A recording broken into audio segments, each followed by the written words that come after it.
Orang-orang cerdas itu tahu kalau bahasa itu penting. Bahkan ada peribahasa mengatakan, kata-kata itu bisa lebih menyakitkan daripada sebilah pedang. Itu betul sekali. Orang-orang cerdas itu selalu berpikir dulu baru berbicara, bukan berbicara dulu baru berpikir. Karena memang kata-kata ini itu lahir dari pemikiran. Pemikiran dulu itu akhirnya melahirkan kata-kata. Kata-kata melahirkan tindakan, tindakan melahirkan kebiasaan, kebiasaan melahirkan karakter, dan karakterlah yang akan menentukan nasib kita bisa kemana, bisa baik atau bisa buruk. Nah, bahasa ini bisa menentukan arah perspektif cara berpikir kita sebenarnya.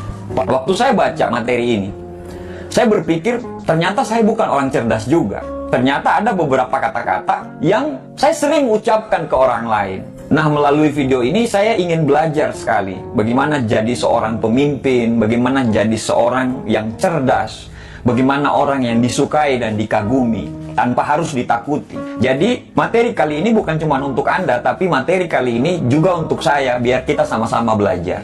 Yang pertama, kata-kata yang orang-orang cerdas ini tidak pernah pakai adalah, ini bukan salah saya.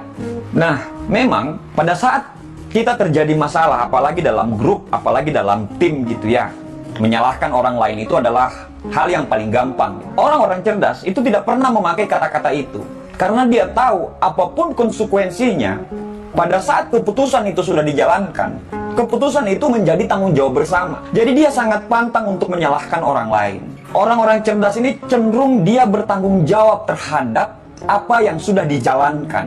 Jadi kalau memang dalam satu grup atau dalam suatu tim itu terjadi sebuah kesalahan, ya dia tidak akan pernah menyalahkan orang lain dengan berkata, ini bukan salah saya. Kalau sudah terjadi kesalahan, berarti itu kesalahan bersama. Walaupun pada saat mengambil keputusan itu dia sudah tahu ini akan terjadi kesalahan, tapi karena itu sudah menjadi keputusan bersama, ya kita harus konsekuen kalau itu kesalahan kita bersama. Kalau kita cenderung menyalahkan orang lain dengan berkata, ini bukan salah saya, nanti suatu saat, suatu waktu, apabila ada pekerjaan lain, orang-orang akan menghindari bekerja sama dengan kita. Atau orang-orang sebelum kita menyalahkan mereka, mereka akan menyalahkan kita duluan atas sebuah kondisi yang tidak beres. Kalau kita mau bertumbuh ke arah yang lebih baik, kita harus menghindari banget menggunakan kata-kata, ini bukan salah saya. Nomor 2, ini kurang bagus, harusnya lebih sempurna. Nah, dalam sebuah pekerjaan, apalagi di awal-awal, tidak ada yang sempurna. Kalau kita sibuk mencari kesempurnaan, kita tidak akan mendapatkan kesempurnaan. Mengharapkan kesempurnaan, sama saja mengarahkan diri kita untuk menuju kegagalan. Karena memang tidak ada yang sempurna. Orang-orang cerdas ini cenderung tidak mencari kesempurnaan, tapi dia akan selalu melakukan yang terbaik. Pada saat dia coba lagi, dia belajar dari kegagalan untuk menjadi yang terbaik dari yang kemarin. Bukan untuk mengharapkan kesempurnaan. Jadi jika Anda terus mencari kesempurnaan dalam pekerjaan, ya siap-siap aja Anda akan kehilangan yang terbaik. Kata yang ketiga yang dihindari oleh orang-orang cerdas adalah, ini di luar pekerjaan saya. Pada saat dia mendapatkan tugas dari bosnya, dari manajernya, sesuai dengan deskripsi itu, otomatis akan ada penilaian-penilaian yang dilakukan oleh manajer kita, dilakukan oleh bos kita gitu. Apabila kita cuma menjalankan job deskripsi kita saja, berarti sama saja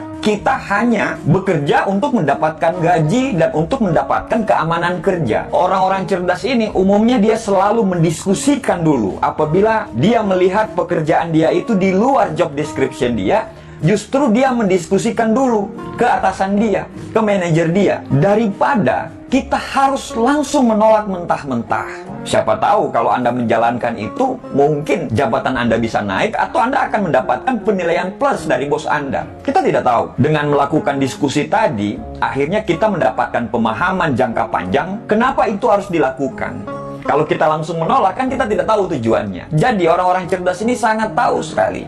Dia tidak akan menggunakan kata-kata ini di luar job description saya. Kalau itu tidak pantas, dia bisa menolak secara halus daripada langsung menolak mentah-mentah. Yang keempat, kata-kata yang dihindari oleh orang-orang cerdas ini adalah it's not fair. Ini tidak adil. Orang-orang cerdas sangat menghindari ini karena mereka tahu kalau mereka memakai kata-kata tidak adil ini, itu sama saja kayak kekanak-kanakan gitu. Anak-anak kecil kalau dia mendapatkan perlakuan yang tidak adil, dia akan langsung berontak gitu. Ini tidak adil, ini tidak adil. Jadi kalau kita menggunakan kata-kata itu, sama saja kita kayak kekanak-kanakan gitu. Kita kelihatan tidak dewasa dan begitu naif kalau kita selalu menggunakan kata-kata itu. Jadi kalau Anda merasa keputusan itu tidak adil dan memang benar-benar tidak adil, Anda bisa menggunakan menggunakan kata-kata yang lain daripada hanya "it's not fair", ini tidak adil. Mungkin dengan kata-kata yang seperti ini, Anda tanyakan sama bos Anda bilang, kenapa kok saya tidak mendapatkan itu?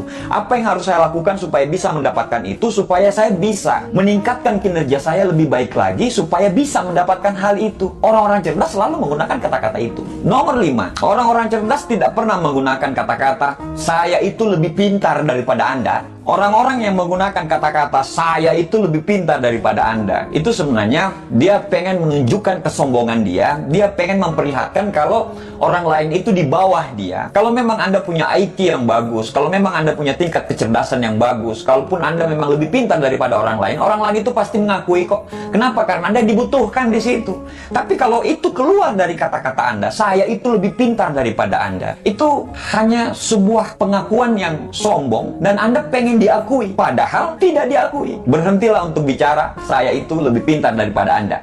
Yang keenam, kata-kata yang dihindari oleh orang-orang cerdas ini adalah "jangan tersinggung ya, nanti, kalau, tapi, bla bla bla bla bla bla bla bla". Pertamanya sudah ngomong "jangan tersinggung ya", tetapi pada akhirnya menyinggung perasaan orang lain. Orang-orang cerdas tidak akan menggunakan kata-kata ini, apalagi para pemimpin hebat itu sangat menghindari kata-kata ini. Di awalnya sudah seperti itu, akhirnya orang sebelum mendengarkan kelanjutannya, dia sudah defensif duluan. Kenapa? Karena itu pasti menyinggung. Daripada kita menggunakan kata-kata seperti itu, mending kita mencari kata-kata yang betul-betul tidak menyinggung orang lain, tapi maksud dan tujuan kita tersampaikan dengan baik dan benar, tanpa harus menyinggung orang lain. Nomor 7, kata-kata yang sering dihindari oleh orang-orang cerdas adalah, ini memang pertanyaan bodoh, tapi bla bla bla bla bla bla. Kalau orang sudah menggunakan kata-kata ini, artinya kalau dalam satu forum, yang pertama, kemungkinannya ini dia tidak nyimak forumnya, atau yang kedua, dia tidak percaya diri. Nah, orang-orang pintar atau orang-orang cerdas cenderung menghindari untuk menggunakan kata-kata ini. Karena kalau kita menggunakan kata-kata ini, sama saja kita tidak percaya diri dan kita tidak yakin dengan pertanyaan kita itu.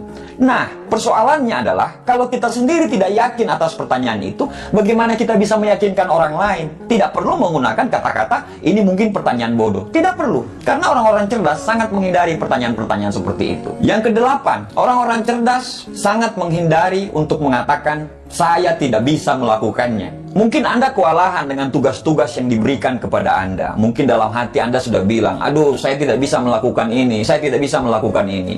Kalau Henry Ford mengatakan, apabila Anda sudah memikirkan kalau Anda tidak bisa melakukan itu, berarti Anda tidak akan pernah bisa melakukan itu. Kalau Anda berpikir bisa, insya Allah pasti bisa. Kalau Anda berpikir nanti akan ada jalan keluar, insya Allah akan ada jalan keluar. Tapi kalau Anda sudah memblok pikiran Anda dan dengan kata-kata "saya tidak bisa melakukan itu", maka sampai kapanpun, dengan jalan seperti apapun, Anda sudah tidak bisa melakukan itu. Misalnya Anda lagi berkompetisi. Dari awal, Anda sudah bilang, "saya bakal kalah", maka Anda tidak bakal menang.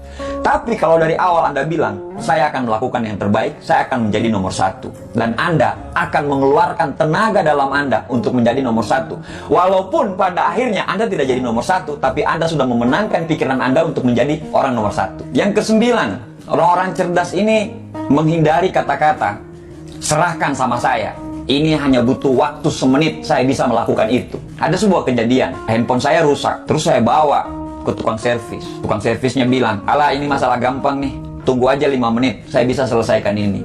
Dalam hati, ekspektasi saya sama dia tinggi dong. Pinter banget nih orang ini, cerdas banget nih orang ini. Ternyata butuh waktu berjam-jam, bahkan sampai butuh waktu 1 hari.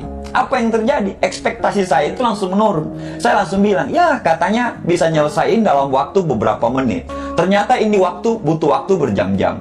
Nah, sadar atau nggak sadar, kita sering memberikan keyakinan kepada orang dengan cara-cara seperti itu.